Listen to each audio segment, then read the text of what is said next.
Cette édition 2024 de Paris Polytech tire à sa fin et pour clore notre cycle de conférences, je vous propose d'écouter celui dont l'exposition Down to Earth ouvre physiquement le salon et de découvrir par là même une discipline fascinante. Connaissez-vous la cosmographie? Alors, plutôt que de vous en donner moi-même une mauvaise définition, je vais laisser tout de suite la scène à celui qui l'enseigne à Sciences Po Paris et à l'École des Mines. Voici l'auteur de Géoconscience, Maxime Blondeau.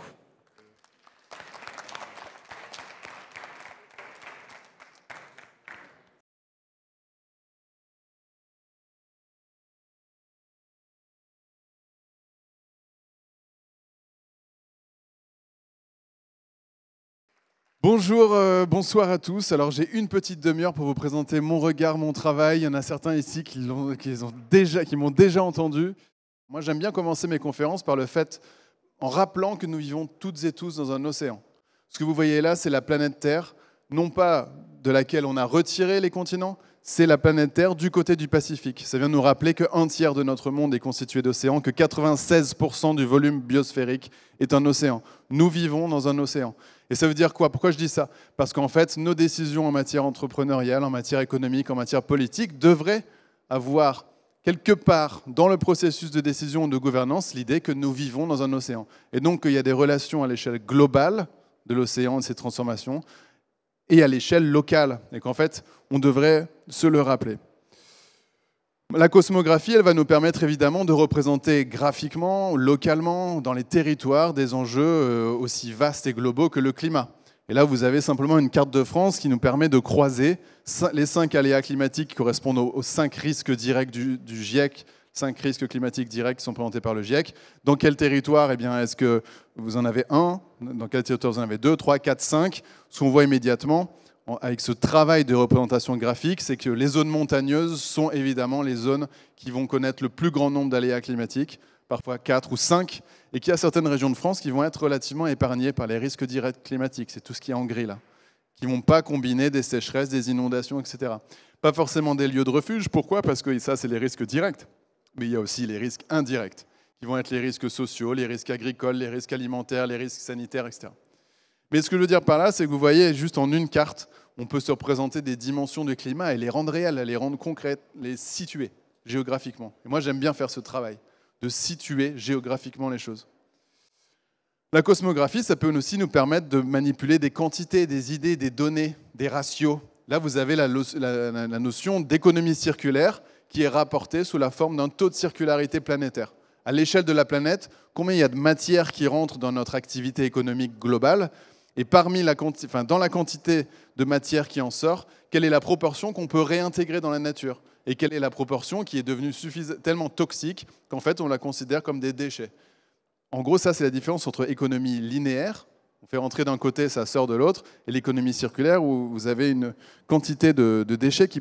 Ce qu'on voit là avec cette notion-là, c'est que 2018, on était à 91% de notre activité qui était linéaire, 2020, 92%, 2023, 93. Donc en fait, on est à l'échelle planétaire dans une économie de plus en plus linéaire.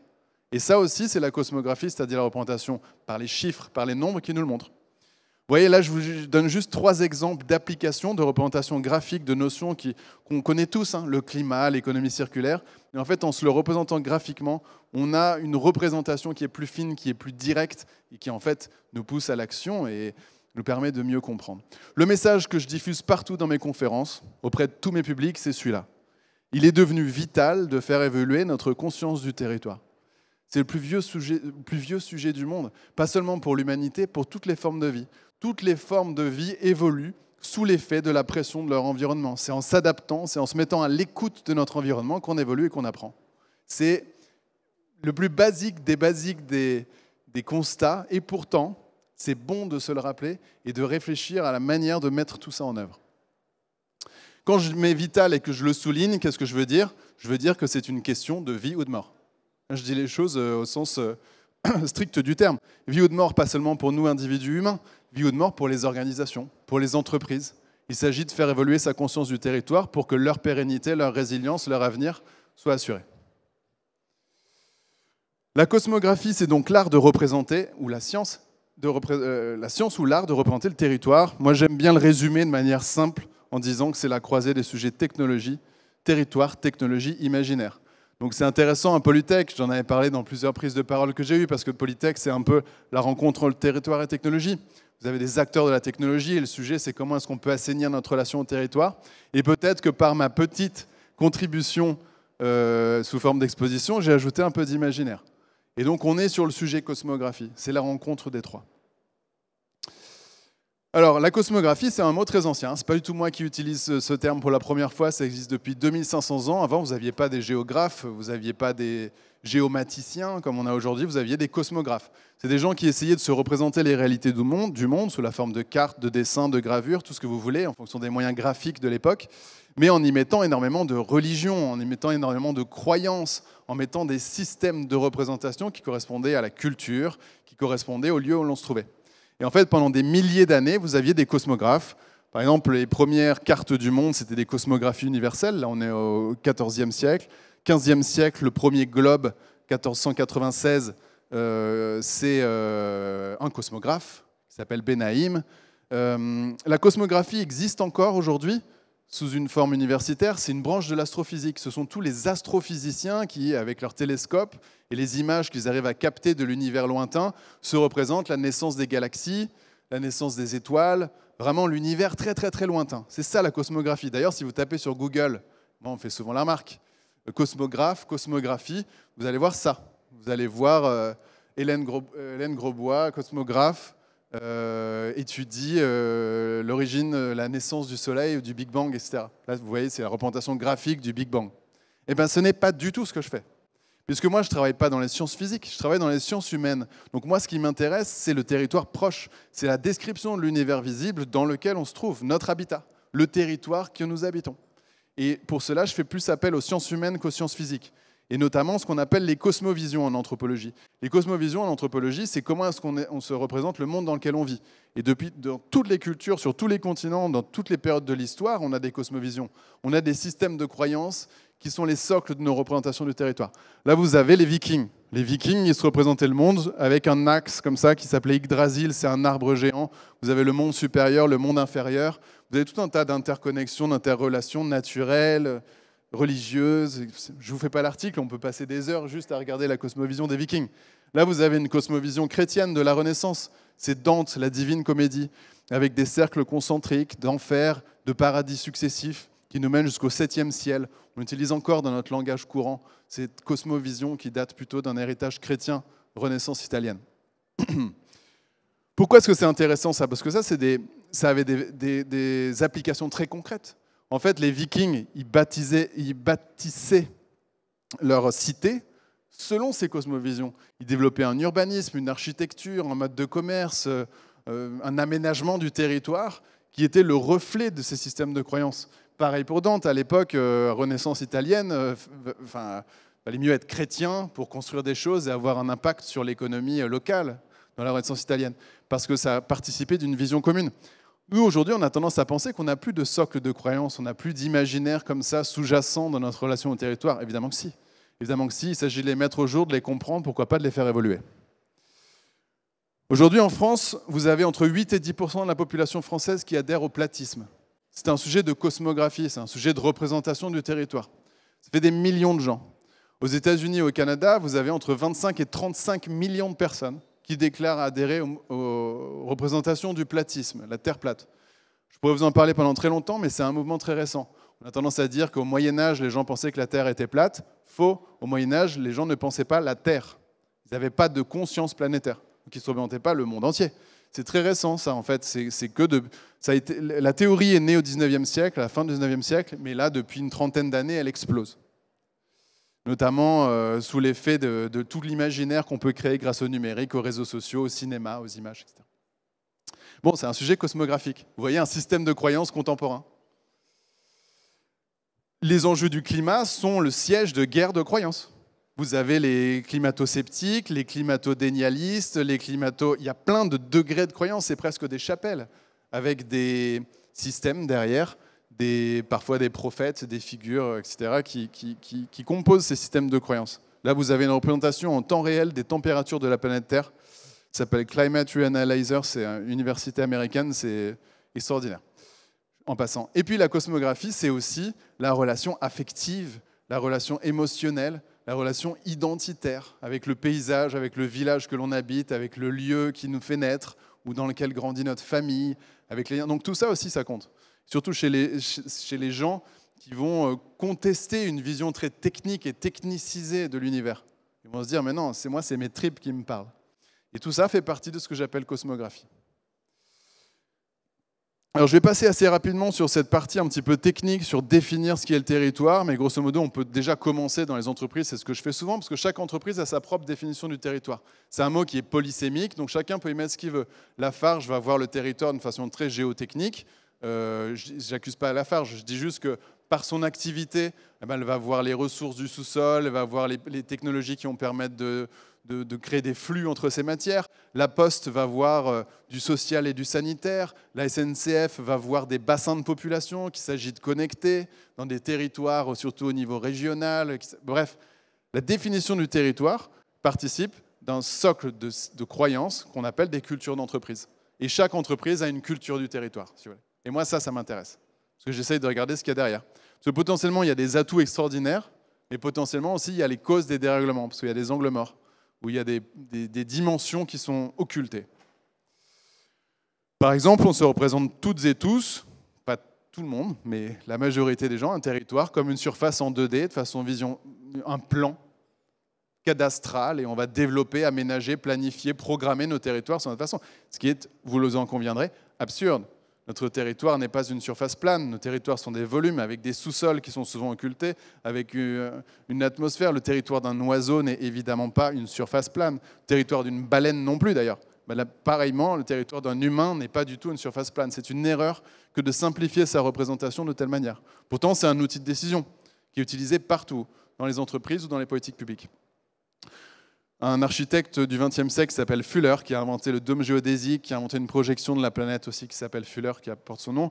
Il s'est amusé à représenter le territoire de l'humanité juste de façon verticale, comme ça, en partant de là où est allé l'être humain le plus bas, puis le plus haut, en fonction des points de repère. C'était juste une manière de désaxer la représentation, et c'était dans les années 60, ce qui est en fait une vision très moderne pour l'époque, au niveau infographique. Alors pour moi, le territoire, comment est-ce que je définis de manière conceptuelle, c'est déjà ce qui se trouve entre le global et le local. Et en fait, chaque humain, chaque entreprise, chaque société, chaque lieu de gouvernance peut décider du territoire dont il a envie de s'emparer. C'est donc une convention arbitraire. Il y a le niveau local, là, l'endroit où je me trouve avec mes interactions bio-géophysiques, et il y a le monde entier, la planète Terre, qui est le territoire le plus vaste. Et entre les deux, il y a mon jardin, ma commune, ma région, le continent, etc. Et tout ça sont des territoires. Le territoire n'est pas uniquement le rural. Dans les médias, depuis une quinzaine d'années en France, parce qu'on est passé de collectivité locale à collectivité territoriale dans la sémantique, on entend les territoires. Oui, c'est très important pour nous, les territoires. Il ne faut pas oublier les territoires. Comme si les territoires n'étaient que le monde rural. Ce qui est complètement faux, puisque ça sous-entend une espèce de domination technique entre les villes, lieux centraux, et les territoires. Alors que tout géographe ou tout administrateur va considérer qu'une ville est un territoire et qu'une nation ou un pays est un territoire également. Donc le mot est important. Après, on peut se poser la question, qu'est-ce qu'il y a dans le territoire ? Moi, mon travail depuis 8 ans me conduit à penser qu'il y a une petite méthode pour ne pas occulter de dimensions trop importantes, qui correspond, pour ceux qui l'ont vu, aux différents espaces de l'expo. C'est géosphère, biosphère, technosphère. C'est géo-biotechno. Ça veut dire que le territoire est la croisée de ces 3 sphères complexes. Là, on est déjà sur un exercice de pensée systémique. Donc, on a perdu souvent des entreprises en matière de gouvernance. Là, on est sur de la pensée systémique. Ça veut dire qu'on doit croiser 3 mondes, 3 sphères. Et quand on prend des décisions, on devrait intégrer les données de ces 3 sphères pour prendre des décisions. Donc là, c'est un enjeu. Juste là, appliquer ça, c'est passionnant à faire dans l'entreprise. Là, vous avez du géo. Je pourrais vous raconter toute l'histoire du Bosphore ou de Gibraltar pour ceux qui connaissent. Il y a des histoires géoscientifiques extraordinaires que vous pouvez retrouver soit dans l'expo pour certaines. Je ne sais plus si ça y est, si je parle un peu de Gibraltar, je crois. Ou dans mes bouquins. Là, c'est le bio. Donc, mon prochain bouquin sera Bioconscience, nouveau regard sur le vivant. Et je vais parler de Pando, puisque c'est le plus grand être vivant de notre monde. La Pando, c'est une forêt avec un système racinaire unique qui connecte tous les arbres, qui ne sont pas des individus. C'est un énorme être vivant de 60 hectares qui a plus de 100 000 ans, qui a traversé le dernier âge glaciaire. C'est dans les Rocheuses aux États-Unis. On a l'impression que c'est plein de boulots. Non, c'est un être vivant unique et qui est le plus massif en termes de volume et de poids au niveau mondial. Là, vous avez ça, je crois que j'en parle dans l'expo aussi, c'est l'aéroport d'Istanbul qui va être le plus massif des aéroports du monde. Ça va être à peu près 10 fois Roissy. Et vous avez en 5 ans les 18 arrondissements de Paris qui ont été coulés en 5 ans sur le plus grand lieu de migration aviaire sur l'axe Arctique-Afrique. Alors maintenant, on peut se poser la question, et ce sera la deuxième partie et la fin de ma présentation, comment est-ce que la représentation du territoire a évolué dans l'histoire de l'humanité? Et ça, c'est plutôt la paléoanthropologie, donc l'histoire de notre préhistoire, qui nous apprend plein de choses. Grosso modo, c'est schématique ce que je raconte, mais ça permet de replacer notre époque dans l'histoire de l'évolution humaine. Pendant la préhistoire, et notamment la préhistoire profonde, ça veut dire celle qui se compte en millions d'années, quand les premiers humains, enfin en tout cas les humanoïdes avec des anatomies modernes se sont déployés en Afrique et dans le monde, on était nomades. On était nomades, ça veut dire qu'on avait une certaine représentation du territoire. On vivait le territoire en déplacement, on était chasseurs-cueilleurs, on avait les yeux braqués sur l'horizon. C'est une certaine vision du territoire qui est horizontale. C'est pour ça que je parle d'horizon. Ensuite, il y a eu une révolution néolithique, il y a 12 000 ans. Donc on passe du paléolithique, préhistoire profonde, à néolithique, préhistoire récente, si vous voulez. Il y a 12 000 ans.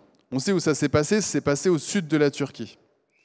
Et c'est un moment où en fait on devient sédentaire. On bâtit nos premières villes, on développe nos premières industries minières, on invente l'agriculture. Donc en fait on se met à faire sortir ce dont on a besoin du territoire, de façon beaucoup plus verticale.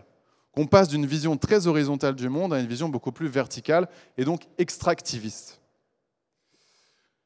Mais surtout, dans la première partie de cette histoire, de cette évolution humaine, on vivait dans un monde qui nous dominait, habité par des puissances, des divinités, auxquelles on était soumis en fait. Et on racontait notre récit, notre système de croyance, c'est qu'il ne fallait surtout pas se mettre ces puissances du mauvais côté. Donc on avait des intermédiaires, des chamans, des personnes qui faisaient ce lien, qui permettaient un commerce, un dialogue, une négociation avec ces puissances du territoire qui nous dominaient.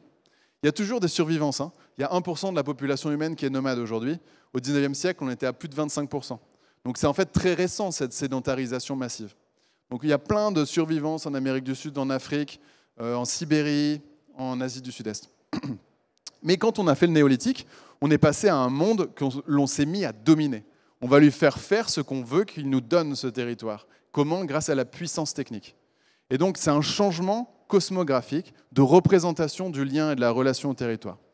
Ce que nous disent les anthropologues, c'est qu'on est passé d'un monde chasseur-cueilleur, exploratoire, prédateur, on était des prédateurs, à un monde où ressources, qu'il s'agissait en fait, c'est une fontaine de jouvence infinie qu'il allait s'agir d'exploiter.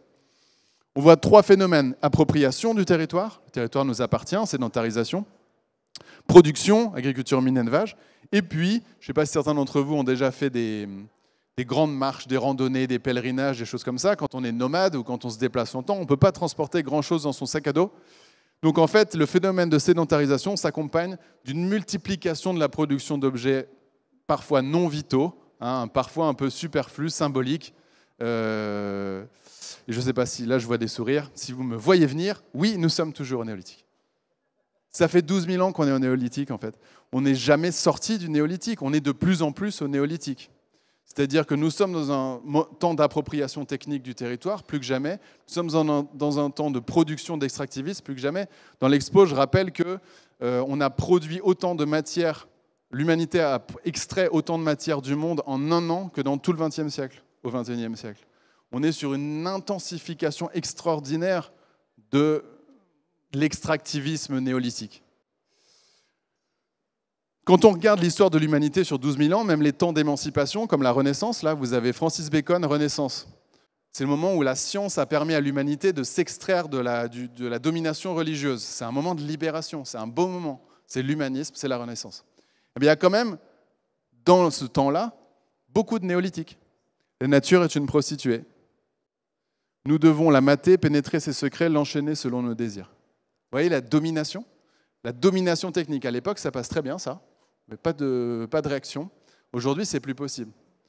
Plus proche de nous, au XIXe siècle, les richesses naturelles sont inépuisables. Toute la base de notre théorie économique moderne.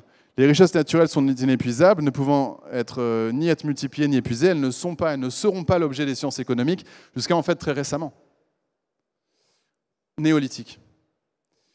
Sauf que, bonne nouvelle, et c'est ça qui rend la période qu'on est en train de vivre totalement extraordinaire, et moi je suis heureux de pouvoir y contribuer, et je pense que vous tous qui êtes ici aussi, c'est que depuis le début du XXe siècle, il s'est passé un truc.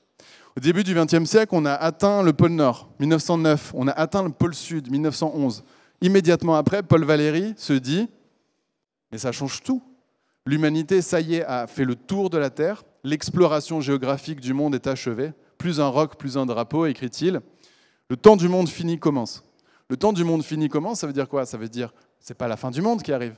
Ça veut dire qu'il faut repenser notre représentation spatio-temporelle de notre propre habitat pour imaginer ses limites et développer notre inventivité, notre créativité, notre poésie dans ses limites. Et il dit très rapidement, on est en 1920, hein, visionnaire incroyable, Valéry, s'appelle le Regard sur le monde actuel, je vous invite à le lire, entre les deux guerres. Il dit, du coup, il va falloir faire rapidement l'inventaire des ressources naturelles. Ça veut dire que si on vit dans un monde qui est fermé, limité, étroit pour une humanité, il va falloir vite compter ce qu'on va mettre en partage.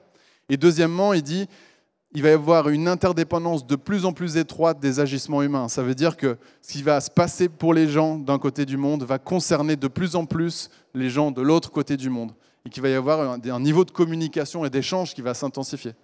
Donc, en une phrase, Paul Valéry, il a anticipé la montée de la conscience écologique au XXe siècle et la mondialisation. Et le XXe siècle, c'est quoi? C'est le siècle de la mondialisation. En fait, on passe d'un paléolithique, néolithique, là, le vertical, horizontal, à une conscience planétaire. Le XXe siècle, c'est l'invention de la conscience planétaire, la conscience mondiale, quoi. Guerre mondiale, mondialisation financière, mondialisation économique, mondialisation culturelle. Le XXe siècle, c'est ça dans l'histoire de l'humanité. Et qu'est-ce que ça entraîne? Ça entraîne la première image de la Terre, photographie. La révolution cosmographique que ça entraîne, elle est symbolisée par la première photo de notre monde. 1972, ça fait que 50 ans que l'humanité a vu son propre monde. Ça peut être rassurant par rapport à la transition écologique. Est-ce qu'on aura le temps? Est-ce qu'on va aller assez vite? Ça fait que 50 ans qu'on a regardé notre propre monde. On est en phase de transformation et de mutation cosmographique en ce moment. Mais le problème, c'est qu'il n'y a pas que la conscience mondiale, locale ou globale qui naît, conscience mondiale qui naît au XXe siècle, il y a aussi un mouvement de réaction qui naît dans les années 80 face aux mondialisations, c'est les mouvements de localisme. Donc, les mouvements identitaires, moi je vis en Bretagne, dans le sud de la Bretagne, dans les années 80, les gens posaient des bombes pour avoir le droit de parler leur langue régionale. C'était un sujet très sérieux. Il y a le développement de tout ce qui est slow food, ce qu'on appelle les bassins d'identité culinaire. Je veux consommer des produits locaux.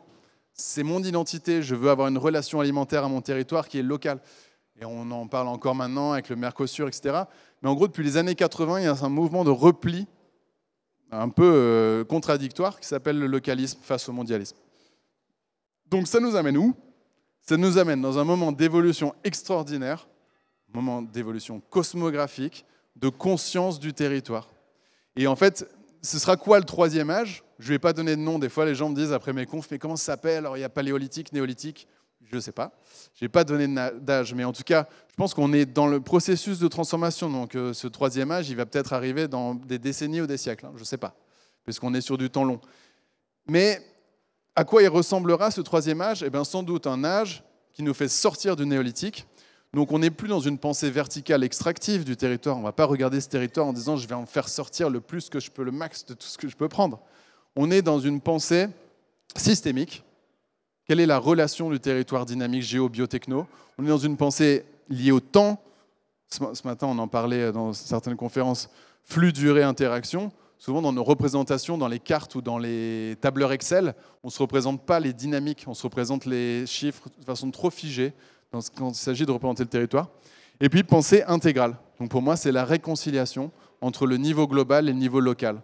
Cette tension qu'il y a en ce moment entre certains qui disent « moi, je suis un gagnant de la mondialisation, moi, je suis un perdant de la mondialisation, je suis plutôt pour le global, je suis plutôt pour le local », n'a pas de sens si on regarde l'évolution de la relation entre l'humanité et son territoire. Le sens qui vient, c'est plutôt la réconciliation entre l'échelon global et l'échelon local. juste un petit chiffre pour dire que c'est quand même important qu'on agisse vite. En 2020, la masse totale des constructions, donc ce qu'on appelle la masse anthropogénique, donc c'est la quantité de choses que l'humanité a construit dans le monde. Donc les briques, le ciment, le béton, les agrégats. La masse totale anthropogénique sur la planète a dépassé la biomasse en 2020. Ça veut dire qu'il y a plus de béton et de briques dans le monde entier que de vivants, animal, végétal confondus. Et le problème, c'est que le ratio au rythme de la construction est de l'ordre de x3 dans les 20 prochaines années. Donc en 2040, il pourrait y avoir 3 fois plus de masse anthropogénique que de vivants sur la Terre. Et ça, les constructeurs, moi j'interviens souvent dans le monde de la construction, ils en sont très conscients. Et ils sont en train d'essayer de se dire, voyons nos villes actuelles comme des mines. Cessons d'aller creuser sous le sol et d'aller ajouter de la masse anthropogénique. Voyons tout ce qu'on a déjà construit comme étant des ressources possibles pour recréer, transformer de manière beaucoup plus saine nos territoires.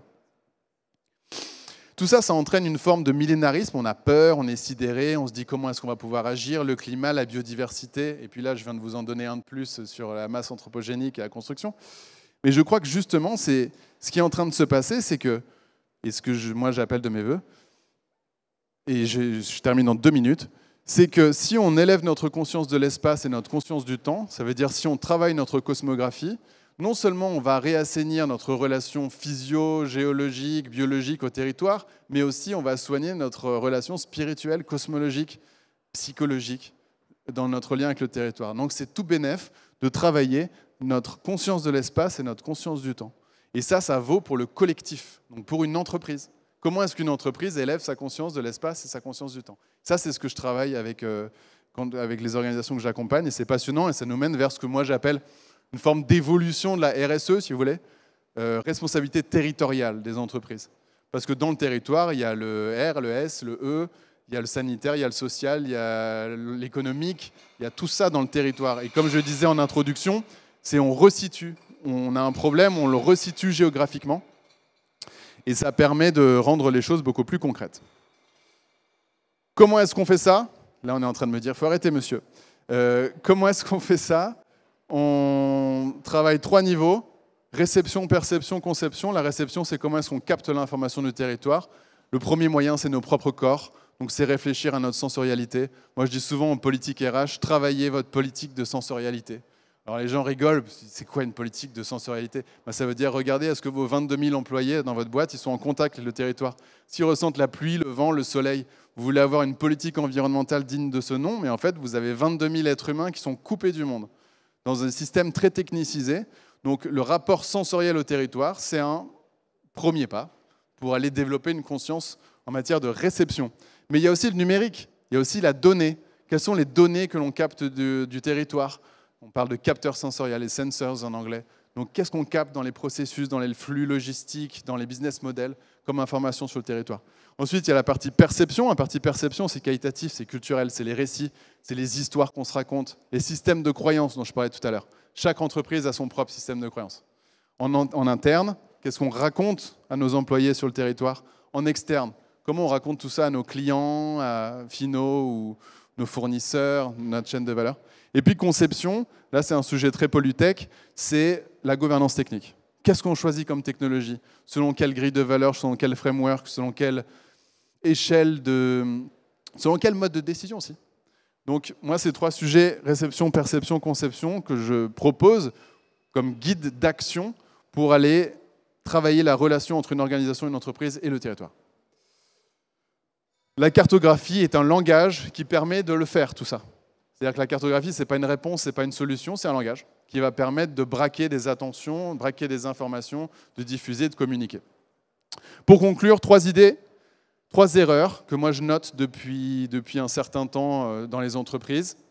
Et ces trois erreurs, oui, face à ces 3 erreurs, il y a 3 propositions qui ne sont pas des propositions que je fais, qui sont des propositions qui existent depuis des milliers d'années. Vous avez des sagesses antiques chinoises qui en parlent déjà. Vous avez des empereurs romains, Marc Aurèle, qui en parlaient déjà. Vous avez partout dans le monde entier des gens qui disaient ça. Pourquoi? Parce que ça fait 12 000 ans qu'on est au néolithique, donc ça fait un paquet de temps qu'on doit en sortir. Donc il y a plein de sagesse, de perles partout dans notre histoire philosophique. Le territoire n'est pas un objet, le territoire est un sujet. On a tendance à le traiter comme une chose, en fait. Et le voir comme un sujet agissant qui agit sur nous, c'est déjà un pas vers la guérison, ou vers la réconciliation. Moi, je parle de l'alliance aussi. Petite note, rappelez-vous de Francis Bacon là, sur le rapport à la femme. La nature est une prostituée, avec cette idée de domination, presque de masculinisme qu'il y a dans cette violence technique. Le seul sujet, objet-sujet, j'en parlais tout à l'heure dans la visite sur l'expo, c'est une question qui s'est posée et qui se pose encore pour les femmes. Certaines femmes qui sont considérées comme des objets et pas comme des sujets à part entière. C'est des questions qui se sont posées pour des animaux. Et en fait, je pense qu'elles se posent, là le temps est venu un peu qu'elles se posent pour le territoire lui-même. Deuxièmement, le territoire n'est pas un outil, le territoire est un milieu. Ça aussi, ça veut dire que le territoire, ce n'est pas quelque chose qu'on va saisir et qu'on va utiliser à nos propres fins. Le territoire, c'est un bain dans lequel on se trouve, qui nous traverse en permanence et qui traverse aussi les organisations. Le territoire n'est pas un stock, le territoire est un flux. Il n'y a rien qui n'est pas en mouvement impermanent. Et se le représenter de telle manière dans nos business models ou nos politiques publiques, ça peut également être très vertueux. Voilà, donc 3 idées, 3 préceptes, 3 pensées, 3 changements, 3 erreurs aussi qu'on peut corriger et qui peuvent nous mener à faire évoluer notre conscience collective du territoire, qui est un petit peu l'objectif qu'on peut se fixer pour entrer dans ce 3e âge. Voilà, merci à vous. Réconcilier lucidité, confiance. C'est promis, c'est le dernier mot. La lucidité, c'est regarder les choses en face. Et là, je pense qu'ici, il y a beaucoup de gens qui regardent les choses en face, c'est un bienfait. Parfois, on regarde trop les choses en face. On va regarder les problèmes et on ne va pas générer de confiance. La confiance en quoi? Notre confiance à surmonter ce problème. Confiance à passer cet obstacle. La confiance en notre capacité à apprendre, à évoluer, à changer. Il y a beaucoup de gens, classe politique ou pas d'ailleurs, qui sont à l'inverse beaucoup trop dans la confiance et pas assez dans la lucidité. Vous inquiétez pas, ça va passer, on va bien trouver une techno qui va trouver la solution, vous inquiétez pas, parce que manque de lucidité. Trouver cet équilibre entre lucidité et confiance, non seulement ça peut être utile pour prendre les bonnes décisions, mais moi ce que je remarque depuis 1 an et demi, c'est que c'est aussi très utile pour engager. Parce que les gens ne se disent pas, je suis dans un excès, soit l'un, soit l'autre. Les gens ne se disent pas, attends, mais c'est déprimant. Ils ne se disent pas non plus, attends, c'est complètement naïf, là, il a trop confiance. Jouer sur cet équilibre-là, ça a l'air de rien comme ça, mais c'est une très bonne méthode pour engager, embarquer, et souvent, ça fonctionne. Un grand merci pour votre attention. Ça, c'est mon bouquin, et puis là, je dois partir. Je crois que j'ai 5 minutes, mais après, je pars si jamais vous avez des questions. Merci à vous.